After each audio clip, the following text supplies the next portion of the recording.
Hi மக்களே, நான் கணேஷ். நீங்கள் பார்த்துருக்க சேனல் ரூபி 360. இன்றைக்கி நம்ம என்ன பார்க்குறோம் அப்படின்னா, சிபில் ஸ்கோர் அப்படிங்கிறத பற்றி தான் பார்க்குறோம். இது எப்படி உங்களை எஃபெக்ட் பண்ணுது, இதில் நிறையா ஸ்டேட்டஸஸ்லாம் இருக்குது.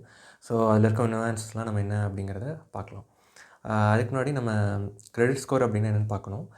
சிபிலுங்கிறது வந்து கம்பெனி, அது கிரெடிட் ஸ்கோர் ப்ரொவைட் பண்ணுற கம்பெனி அப்படிங்கிறதுனால நம்ம வந்து அதை வந்து சிபில் ஸ்கோர் அப்படின்னு சொல்கிறோம். ஃபஸ்ட்டு கிரெடிட் அப்படின்னா என்ன அப்படிங்கிறத பார்ப்போம். இப்போ வந்து நீங்கள் சேவிங்ஸ் அக்கௌண்ட் வச்சுருக்கீங்க அப்படின்னா, உங்கள் அக்கௌண்ட்டுக்குள்ள அமௌண்ட் உள்ளே வருது, இன்கம்மாக உள்ளே வருது அப்படின்னா அதை நம்ம கிரெடிட்டில் பார்ப்பீங்க. இதே நீங்கள் வித்ட்ரா பண்ணுறீங்க அப்படின்னா அதை வந்து நம்ம டெபிட்னு சொல்கிறோம். ஸோ இதே மாதிரி நீங்கள் லோன் வாங்கினாலும் உங்களுக்கு அமௌண்ட் வந்து உங்கள் சேவிங்ஸ் அக்கௌண்ட்டில் சாங்ஷன் ஆனதுக்கப்புறம் சேவிங்ஸ் அக்கௌண்ட்டில் வரும். ஸோ அப்போ அது வந்து கிரெடிட்டாகி வரதுனால உங்களுக்கு வந்து அது கிரெடிட் அப்படின்னு நம்ம சொல்கிறோம். புரியுற மாதிரி சொல்லணுன்னா, லெண்ட் பண்ணுற அமௌண்ட் தான் கிரெடிட் அப்படின்னு வச்சுக்கலாம். இப்போ லோனுங்கிறது என்ன அப்படின்னா, கிரெடிட்டுக்கும் லோனுக்கும் வந்து டிஃப்ரென்ஸ் இருக்குது. இப்போது நம்ம வந்து கிரெடிட் கார்டில் பார்த்தீங்கன்னா ஒரு லிமிட் இருக்கும். அந்த லிமிட் வரைக்கும் நம்ம யூஸ் பண்ணிக்கலாம். நம்ம அப்பப்போவே பே பண்ண மறுபடியும் அந்த லிமிட் வந்து ஃபில் ஆகிட்டே இருக்கும். நம்ம அகைன் மறுபடியும் யூஸ் பண்ணிக்கலாம். இது வந்து ரிவால்விங் கிரெடிட் அப்படின்னு வந்து சொல்கிறாங்க. அதே மாதிரி லோன் அப்படின்னா, நீங்கள் இப்போ நம்ம பர்சனல் லோன் எடுக்கிறோம், ஹவுசிங் லோன் அந்த மாதிரி எதாவது எடுக்கிறோம் அப்படின்னா, லோன் சாங்ஷன் ஆகும். பார்ஷியலாகவோ இல்லை ஃபுல்லாகவோ நமக்கு டிஸ்பர்ஸ் பண்ணக்கப்புறம் நம்ம அதை யூஸ் பண்ணிவிட்டு ரீபே பண்ணிட்டு லோன் அக்கௌண்ட்டை க்ளோஸ் பண்ணிடுவோம். மறுபடியும் பணம் வேணும் அப்படின்னா புதுசாக ஒரு லோன் அக்கௌண்ட் ஓப்பன் பண்ணி தான் நம்ம வந்து எடுக்கணும். ஸோ இதுதான் வந்து லோனுக்கும் கிரெடிட்க்கும் உள்ள டிஃபரன்ஸு. கிரெடிட்டில் வந்து உங்களுக்கு ஃப்ளெக்சிபிலிட்டி இருக்கும், அட்வான்டேஜஸ் வந்து நிறையா இருக்கும். ஆனால் கிரெடிட் ஸ்கோருங்கிறது இது ரெண்டையுமே சேர்ந்து, நீங்கள் பர்சனல் லோன் எடுத்தாலும் சரி, இல்லை ஹவுசிங் லோன் அந்த மாதிரி லோன் எடுத்தாலும் சரி, அதே மாதிரி கிரெடிட் கார்டு யூஸ் பண்ணாலும் சரி, எனி ஃபார்ம் ஆஃப் லோன் எந்த நேமில் வந்து நீங்கள் லோன் எடுத்தாலும் அது வந்து கிரெடிட் ஸ்கோரை வந்து எஃபெக்ட் பண்ணும். இந்த கிரெடிட் ஸ்கோர் வந்து எதை பேஸ் பண்ணி கால்குலேட் பண்ணாங்க அப்படின்னா, நம்மளோட கிரெடிட் ஹிஸ்ட்ரியை வச்சு கால்குலேட் பண்ணுவாங்க. நம்ம எங்கெங்கே இதெல்லாம் கடன் வாங்கியிருக்கோம், எவ்வளோ நாளில் திருப்பி கொடுக்குறோம், எப்படி திருப்பி கொடுக்குறோம் அப்படின்னு சொல்லி கம்ப்ளீட்டாக நம்மளோட ஹேபிட்ஸை, நம்ம ரீபே பண்ணுற ஹேபிட்ஸை வந்து நோட் பண்ணி அதை பேஸ் பண்ணி ஸ்கோர்ஸ் ஒன்று போடுவாங்க. ஸோ இந்த ஸ்கோர்ஸ் வந்து 300லேருந்து 900 வரைக்கும் இருக்கும். இதில் 700 மேலே இருந்தால் மோஸ்ட்லி வந்து உங்களுக்கு லோன் வந்து குட் ஸ்கோர், அது லோன் வந்து கிடைக்கும் ஃப்யூச்சரில். இதில் வந்து பார்த்திங்கன்னா, நீங்கள் ஏதோ பில் பேமெண்ட் பண்ணுறதுன்னு கூட இப்போ ஆப்லலாம் போய் நம்ம பில் பேமெண்ட் பண்ணுவோம். அதை கூட நோட் பண்ணி அந்த டேட்டா வந்து சிபில்கோ இல்லை வந்து கிரெடிட் ஸ்கோர் ப்ரொவைட் பண்ணுற ஏஜென்சிஸ்க்கு வந்து போயிடும். அவங்க வந்து அதை பேஸ் பண்ணி கூட எப்படி எவ்வளோ சீக்கிரம் வந்து இவங்க வந்து பில்லை பே பண்ணுறாங்க இப்படிங்கிறதெல்லாம் கூட ட்ராக் பண்ணுறாங்க. ஸோ கம்ப்ளீட்டாக எல்லாத்தையும் ட்ராக் பண்ணி உங்களுக்கு வந்து இந்த ஸ்கோர் வந்து ப்ரொவைட் பண்ணுவாங்க. ஸோ இந்த மாதிரி கிரெடிட் ஸ்கோர் ப்ரொவைட் பண்ணுற கம்பெனிஸ்க்கு வந்து கிரெடிட் இன்ஃபர்மேஷன் கம்பெனிங்கிறது வந்து நேமு. இது வந்து மொத்தம் 4 வந்து கம்பெனி இருக்குது. கிரெடிட் பியூரோ கம்பெனிஸ் வந்து மொத்தம் 4 வந்து ஆர்பிஐயால் அப்ரூவ் பண்ணப்பட்டிருக்கு. இந்த 4 கம்பெனி வந்து அதில் ஒன்று தான் வந்து சிபில். சிபில் தான் நமக்கு எல்லாருக்கும் தெரியுதுனால நம்ம அதை வந்து சிபில் ஸ்கோர்னு சொல்லிட்டுருக்கோம். சிபில் ஒன்று, அதுக்கப்புறம் எக்ஸ்பீரான், ஈக்விஃபேக்ஸ், அதுக்கப்புறம் வந்து கிரிஃப் ஹைமார்க் அப்படின்னு சொல்லி 4 கம்பெனி தான் இங்கே லைசன்ஸ்டு. ஸோ இவங்க 4 பேருமே வந்து கிரெடிட் ஸ்கோர் வந்து ப்ரொவைட் பண்ணுவாங்க. ஒவ்வொருத்தரும் வேறு மாதிரி கொஞ்சம் ஸ்கோர்ஸ் வந்து டிஃபர் ஆகும். இப்போ நீங்கள் சிபில் ஸ்கோரில் ஒரு 780 அந்த மாதிரி இருக்குன்னா, உங்களுக்கு கிரிஃப்லையோ இல்லை வேறு எதுலையோ கொஞ்சம் முன்ன பின்ன மாறி வரும். ஸோ அவங்கவுங்க ஓன் பெஞ்ச் மார்க்ஸும் ஃபேக்டர்ஸையும் வச்சு டிசைட் பண்ணுறாங்க. நீங்கள் வந்து எங்கே வந்து ஸ்கோர்ஸ் வந்து செக் பண்ணலாம் அப்படின்னா, இந்த 4ஓட அஃபிஷியல் வெப்சைட்லையுமே, நீங்கள் சிபிலோட அஃபிஷியல் வெப்சைட்லேயே இருக்கும். நீங்கள் ஃப்ரீயாக வந்து ரெஜிஸ்டர் பண்ணிவிட்டு வருஷத்துக்கு ஒரு டைம் வந்து செக் பண்ணிக்கலாம். இது மாதிரி ஆப்ஷன்ஸ் வந்து எல்லாமே ப்ரொவைட் பண்ணுவாங்க. மந்த்லி சில ஆப்ஸ்லாம் வந்து கொடுக்குறாங்க. இப்போ கூகுள் பேயில் வந்து சிபில் ஸ்கோர் இருக்குது. அமேசான் பேயில் வந்து சிபில் ஸ்கோர் வந்து மந்த்லி வரும். அதே மாதிரி ஒன் ஸ்கோர்னு ஒரு ஆப் இருக்குது. அதில் வந்து எக்ஸ்பீரானும் சிபில் ஸ்கோரும் மந்த்லி வந்து ப்ரொவைட் பண்ணுவாங்க. ஸோ நீங்கள் ஃப்ரீக்வெண்ட்டாக வந்து லோன் எடுத்து கட்டுறீங்க அந்த மாதிரி இருந்தால் நீங்கள் வந்து ஒரு மந்த்லி ஒன்ஸ் பார்க்குற மாதிரி இருக்கும். அப்போ வந்து நீங்கள் அதர் ஆப்ஸையும் வந்து ட்ரை பண்ணி பார்க்கலாம். அப்படி இல்லாட்டி ஜென்ரலாக எல்லாருக்கும் இயர்லி ஒன்ஸ் வந்து இந்த மாதிரி சிபில்லையோ இந்த மாதிரி ஆஃபிஷியல் வெப்சைட்டில் போய் வந்து நீங்கள் ரெஜிஸ்டர் பண்ணி பார்த்துக்கலாம். இப்போ வந்து நம்ம சிபில்ஸ்குள்ளே வரலாம். சிபில் வந்து ஃபுல் ஃபார்ம் வந்து credit information bureau India limited. Start பண்ணது வந்து 2000ல் எஸ்பிஐ, இந்த மாதிரி ஹெச்டிஎஃப்சி பேங்க், ஐசிஐசி இந்த மாதிரி பேங்க்ஸ்லாம் சேர்ந்து இந்த மாதிரி நம்ம லோன் கொடுத்தா அவங்க எப்படி திருப்பி கொடுப்பாங்கன்னு கண்டுபிடிக்கிறதுக்காக, அவங்களோட பேட்டர்ன்லாம் செக் பண்ணுறதுக்காக இந்த மாதிரி கூட்டாக எல்லாம் சேர்ந்து வந்து ஸ்டார்ட் பண்ண ப்ரைவேட் கம்பெனி தான் வந்து சிபில். அதுக்கப்புறம் வந்து ஓவர் டைம் வந்து டிரான்ஸ் யூனியன் அப்படின்னு ஒரு கம்பெனி இதே மாதிரி யூஎஸில் வந்து இதே ஒர்க்ஸை வந்து அவங்க பண்ணிகிட்ருக்காங்க. அவங்க வந்து 2008 9 அந்த டைம்லேருந்தே வந்து ஸ்டேக்ஸ் வந்து அக்வயர் பண்ணி 2017 வந்து 92% வந்து சிபிலோட கம்பெனியோட ஸ்டேக்ஸ் வந்து அவங்க அக்வயர் பண்ணிட்டாங்க.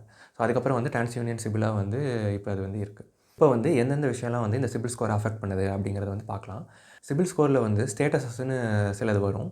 அதில் வந்து ரைட் ஆஃப், செட்டில்டு ஸ்டேட்டஸ், இந்த மாதிரி க்ளோஸ்டு அந்த மாதிரி வரும். அது என்னென்னு பார்ப்போம். ஃபஸ்ட்டு வந்து ஆக்டிவ். எந்த அக்கௌண்ட் இப்போ உங்களுக்கு ஆக்டிவாக இருக்குது, லோன் அக்கௌண்ட் ஆக்டிவாக இருக்கோ அது வந்து ஆக்டிவ்னு ஸ்டேட்டஸில் காட்டும். நீங்கள் ரிப்போர்ட் எடுத்து பார்த்தீங்கன்னா உங்களுக்கு அதில் வந்து தெரியும். இதுக்கு முன்னாடி வேறு ஏதாவது லோன் வாங்கி க்ளோஸ் பண்ணியிருந்தீங்க அப்படின்னா அது க்ளோஸுங்கிற ஸ்டேட்டஸில் வந்து அது இருக்கும். அடுத்து வந்து ரைட் ஆஃப். ரைட் ஆஃப்ங்கிறது என்னென்னா, இப்போ நீங்கள் வந்து ஒரு லோன் பாரோ பண்ணிவிட்டு நீங்கள் வந்து பே பண்ணல, ஒரு 90 டேஸ்க்குள்ளே பே பண்ணல அப்படின்னா, அதை பேங்க் கணக்கில் வந்து நான் பெர்ஃபார்மிங் அசெட் என்பிஏ அப்படின்னு வந்து டிக்ளேர் பண்ணுவாங்க. ஒன்ஸ் வந்து நீங்கள் பே பண்ண மாட்டீங்க அப்படின்னு தெரிஞ்சிருச்சு அப்படின்னா, அவங்க வந்து ரைட் ஆஃப்ங்கிற ஸ்டேட்டஸை வந்து சிபிலில் அப்டேட் பண்ணுவாங்க. ரைட் ஆஃப் பண்ணக்கப்புறம் கூட நீங்கள் போய் பே பண்ணிட்டீங்க அப்படின்னா, நீங்கள் போய் உங்கள் லெண்டர் கிட்ட பேசி அப்டேட் பண்ண சொல்லணும். இன்கேஸ் அவங்களே அப்டேட் பண்ணாமல் விட்டுட்டாங்க அப்படின்னா, உங்கள் ஸ்கோர் வந்து ப்ராம்ப்டாக வந்து அங்கே சேஞ்ச் ஆகாது. ஸோ அதனால் சிபிலில் வந்து ரைட் ஆஃப்னே ஸ்டேட்டஸில் இருக்கும். அது வந்து ரொம்ப நாளைக்கு உங்கள் ஸ்கோரை வந்து எஃபெக்ட் பண்ணிகிட்ருக்கும். ஸோ எனி சேஞ்சஸ் நீங்கள் பண்ணாலோ இல்லை லோனை க்ளோஸ் பண்ணிட்டீங்க அப்படின்னாலோ அங்கே எல்லாமே அப்டேட் ஆகுதா அப்படிங்கிறத வந்து செக் பண்ணி பாருங்கள். அதே மாதிரி ஒரு லோனை வந்து க்ளோஸ் பண்ணோன்னே நோ அப்ஜெக்ஷன் சர்டிஃபிகேட் இல்லைனா நோ டியூ சர்டிஃபிகேட் வந்து வாங்கணும்.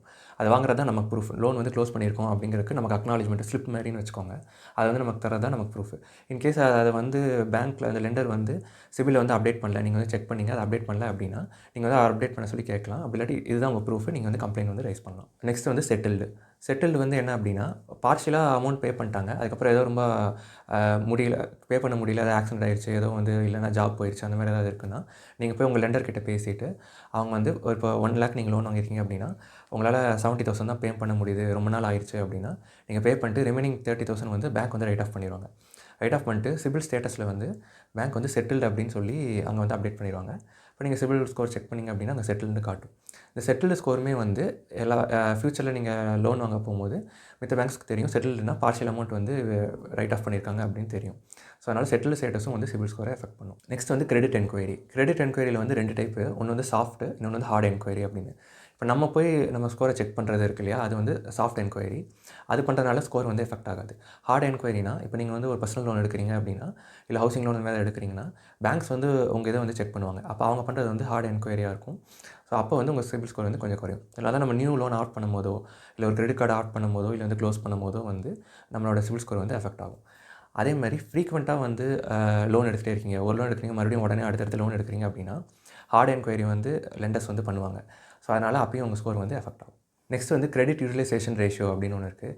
இது என்ன அப்படின்னா, உங்கள் லிமிட் வந்து உங்களுக்கு கிரெடிட் கார்டு நம்ம யூஸ் பண்ணுறோம் இல்லையா, அதோட லிமிட் வந்து இப்போ 1 லேக் அப்படின்னு இருக்குன்னு வச்சுப்போம். இல்லை 30% ஆஃப் த அமௌண்ட் தான் நீங்கள் வந்து அவுட்ஸ்டாண்டிங்கில் எப்போவுமே வச்சிருக்கணும் அப்படிங்கிறாங்க. அதை விட போனாலும் நீங்கள் பில் ஜென்ரேட் ஆகும்போது இந்த 30% மேலே இருந்தால் உங்கள் கிரெடிட் ஸ்கோர் வந்து எஃபெக்ட் ஆகும் அப்படின்னு சொல்கிறாங்க. ஸோ நீங்கள் எவ்வளோ அவுட்ஸ்டாண்டிங் அமௌண்ட் வச்சிருக்கீங்களோ அது டிவைடட் பை உங்களோட கிரெடிட் லிமிட் இன்டூ 100 இது போட்டிங்கன்னா உங்களுக்கு 30% கீழே வரணும். இதுதான் வந்து கிரெடிட் யூட்டிலைசேஷன் ரேஷியோ. நீங்கள் ஒரு ஹியூஜ் பர்ச்சேஸ் ஏதாவது பண்ணுறீங்க, ஒரு லேப்டாப் வாங்குறீங்களா, 1 லேக் அந்த மாதிரி ஏதாவது வாங்குறீங்க அப்படின்னா, நீங்கள் வந்து பில் ஜென்ரேட் ஆகிறக்குள்ளே அதை வந்து ஒரு பார்ஷியல் அமௌண்ட் அதில் வந்து பே பண்ணிடணும். ஒரு பில் ஜென்ரேட் ஆகிற டைமில் நீங்கள் வந்து அவுட்ஸ்டாண்டிங் வந்து ஹையராக இருக்குது அப்படின்னா, அது வந்து 30% மேலே இருக்குன்னா, அது வந்து உங்கள் ஸ்கோரை வந்து ரெகுலராக இதேமாதிரி பண்ணிட்டே வந்துட்டு இருந்தால் எஃபெக்ட் ஆகும். பார்ஷியல் அமௌண்ட் பே பண்ணிவிட்டு ஒரு 30% ஒரு 40% வரும்போது வச்சுருங்க. இன்னொன்று என்ன பண்ணலாம் அப்படின்னா, கிரெடிட் லிமிட்டை வந்து நீங்கள் இன்க்ரீஸ் பண்ணலாம். அப்படி இல்லாட்டி மல்டிபிள் கிரெடிட் கார்ட்ஸ் வச்சுக்கிறது, இது மாதிரி பண்ணி எல்லா கிரெடிட் கார்ட்லையும் கொஞ்சம் கொஞ்சம் வாங்குறது மூலிமா லிமிட் வந்து கொஞ்சம் லோவராகவே மெயின்டைன் பண்ணுற மாதிரி இருக்கும். நான் வந்து இப்போ ரீசெண்டாக வந்து சிபில் ஸ்கோர் வந்து செக் பண்ணேன். இப்போ நான் வந்து செக் பண்ணும்போது வந்து எந்த வந்து 3 அக்கௌண்ட் வந்து க்ளோஸ் ஆகியிருந்திருக்கு. இப்போ நம்ம Amazon pay later, Flipkart pay later வந்து நான் வந்து யூஸ் பண்ணிட்டு இருந்தேன். இந்த மாதிரி பே லேட்டர் அதர் ஃபார்மில் இருக்க எனி நேம் நீங்கள் வந்து ஏதாவது பர்சனல் லோன் எடுத்தாலே அது வந்து பர்சனல் லோன் கணக்கில் வரும். அதுக்கு ஒரு லோன் அக்கௌண்ட் நம்பர்லாம் இருக்கும். நீங்கள் ரிப்போர்ட் செக் பண்ணிங்க அப்படின்னா தெரியும். இதை வந்து நான் போன வருஷம் தான் வந்து க்ளோஸ் பண்ணேன். 1 வருஷம் சும்மாவே இருந்தது. ஸோ நீங்கள் ஒரு லோன் வந்து ரொம்ப யூஸ் பண்ணலை அப்படின்னா உடனே அதை க்ளோஸ் பண்ணி என்ஓசி வந்து வாங்கிடுங்க. நான் வந்து லாஸ்ட் இயர் வாங்கினேன். அதுக்கப்புறம் அது க்ளோஸ் இருக்குன்னு அந்த ஸ்டேட்டஸ் காமிச்சது. அதுலேயும் வந்து ஸ்கோர் வந்து எஃபெக்ட் ஆகும். நம்ம ரெகுலராக யூஸ் பண்ணாமல் அதை ஆக்டிவாக என்கேஜ் பண்ணாமல் வச்சுருப்போம். இது மாதிரி நம்ம வாங்கின லோனே நம்ம மறந்துருப்போம். சின்னதாக ஏதாவது வாங்கியிருப்போம், அது கூட ஒரு லோனாக வந்து கணக்காகும். இப்போ இந்த மாதிரி ஃப்ளிப்கார்ட்டோ இல்லை அமேசான் பேலேட்டோ இவங்க டேரெக்டாக வந்து லோன் ப்ரொவைட் பண்ண முடியாது. இவங்க வந்து ஒரு என்பிஎஃப்சியோடையோ இல்லை ஒரு பேங்க்கோடையோ டைப் பண்ணி தான் வந்து பண்ணுவாங்க. நான் பண்ணும்போது எனக்கு வந்து அமேசான் பே லேட்டர் வந்து கரூர் விஎஸ்ஏஆர் பேங்க்கும், அது மாதிரி ஃப்ளிப்கார்ட் பே லேட்டர் வந்து ஐடிஎஃப்சி பேங்க்கோடையும் அவங்க தான் வந்து எனக்கு வந்து லோன் வந்து சேங்ஷன் ஆகிருக்கு. ஸோ அவங்க சும்மா பே லேட்டர்னு நம்ம சொல்லி பண்ணுறது டிஃப்ரெண்ட் நேமில் இருக்கலாம், பை நோ பே லேட்டர் அந்த மாதிரிலாம் இருக்கலாம். இது எல்லாமே லோன் தான். உங்கள் ஸ்கோர் வந்து பார்த்துக்கோங்க. நீங்கள் வந்து அட் அ டைமில் நிறையா லோன்ஸ் வந்து எடுக்கிற மாதிரி அது வந்து ஆயிரும். இப்போ நீங்கள் கிரெடிட் கார்டு யூஸ் பண்ணுறீங்க அப்படின்னா, லாஜிக்கலாக பார்த்தா நிறைய யூஸ்ஃபுல்லாக இருக்க மாதிரி இருக்கும். 50 டேஸ் இருக்கும் பில்லிங் சைக்கிள். கரெக்டாக அந்த டைமில் பே பண்ணிடலாம் அப்படின்னு நம்ம டைமிங் பண்ணலாம்னு யோசிப்போம். ஆனால் ஃப்யூச்சரில் என்ன நடக்கும்னு தெரியாது. பில் ஜென்ரேட் ஆனோடனே பே பண்ணுறது தான் பெட்டர். நீங்கள் வந்து 50 டேஸ் டைம் இருக்குன்னு சொல்லி அடுத்து யூஸ் பண்ண ஆரம்பிச்சிங்கன்னா, இந்த பில் ஜென்ரேட் ஆன அமௌண்ட்டு ப்ளஸ் நீங்கள் அதுக்கடுத்து அந்த கிரேஸ் பீரியடில் யூஸ் பண்ணுற அமௌண்ட்டும் சேர்த்து அவுட்ஸ்டாண்டிங் வந்து ரொம்ப அதிகமாகிடும். ஸோ அந்த 30% மேலே வந்து அது போகிறதுனால அப்பயும் ஸ்கோர் வந்து எஃபெக்ட் ஆகும். கரெக்டாக டியூ டேட் அப்போ உங்களால் பே பண்ண முடியாமல் போகலாம். ஃப்யூச்சரில் என்ன நடக்கும்னு சொல்லவே முடியாது. ஸோ அதனால் அப்பப்போ பார்ஷியலாக பே பண்ணுறது வந்து ரொம்ப முக்கியம். அப்ஃப்ரண்ட் அமௌண்ட் தராங்க அப்படிங்கிறக்காக நீங்கள் எக்ஸஸாக செலவை யோசிக்கவும் நமக்கு தோணும். அது மாதிரி இல்லாமல் எப்பவும் செய்கிற செலவு பட்ஜெட் போட்டு எப்பவும் செய்கிற செலவை நீங்கள் நார்மலாக டெபிட் கார்டு யூபிஐ பண்ணுறதுக்கு பதிலாக நீங்கள் கிரெடிட் கார்டில் பண்ணி அந்த பேமெண்ட்டை மட்டும் பே பண்ணிட்டே வந்தீங்கனாலே உங்கள் கிரெடிட் ஸ்கோர் வந்து ஹையர் ஆகிடும். இந்த வீடியோ அவ்வளோதான். உங்கள் நேரத்துக்கு நன்றி.